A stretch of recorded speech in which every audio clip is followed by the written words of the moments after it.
On est sur les bords de la Loire, à Basse-Goulaine, derrière la digue de la Livate.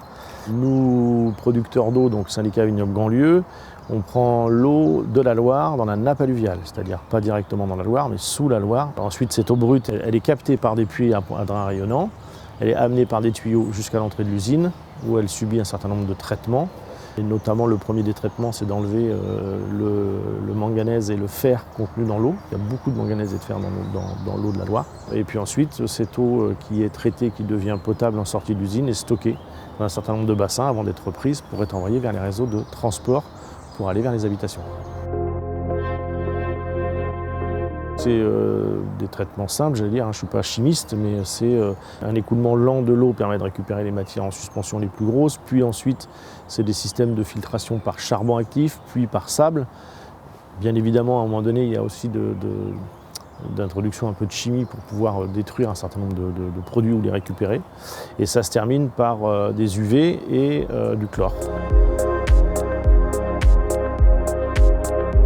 On alimente tout le sud du département de la Loire-Atlantique, hors le périmètre Nantes Métropole. Nous produisons en moyenne 55 000 m3 d'eau par jour.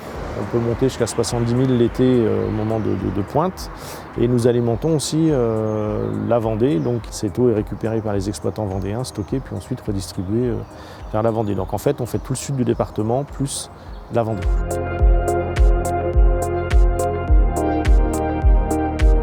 Ce sur quoi on travaille, c'est de la sécurisation entre les différents producteurs d'eau du département, donc pouvoir se secourir les uns les autres. Alors, quand je dis les uns les autres, ce n'est pas d'une usine à l'autre forcément, mais en tous les cas, pouvoir secourir les territoires qui sont desservis par ces usines. Donc ça va être certainement de la création de réseaux, de la création de stockage d'eau, qui est le deuxième point sur lequel on travaille, c'est-à-dire de pouvoir stocker plus d'eau brute pour pouvoir ensuite stocker de l'eau potable et pouvoir la distribuer. Nous, 99% de l'eau qu'on pompe repart dans le réseau d'eau potable.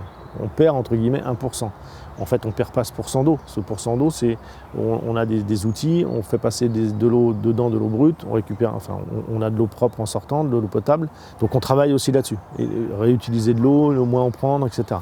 En clair, essayer de moins pomper pour produire au moins autant. Donc ça, c'est un travail technique. Et puis l'autre point, je pense que là, c'est plus forcément que le syndicat, c'est le citoyen et c'est aussi le relais des maires et des intercos et autres. C'est de faire de la pédagogie auprès de nos citoyens pour moins consommer d'eau, et en tous les cas mieux consommer l'eau.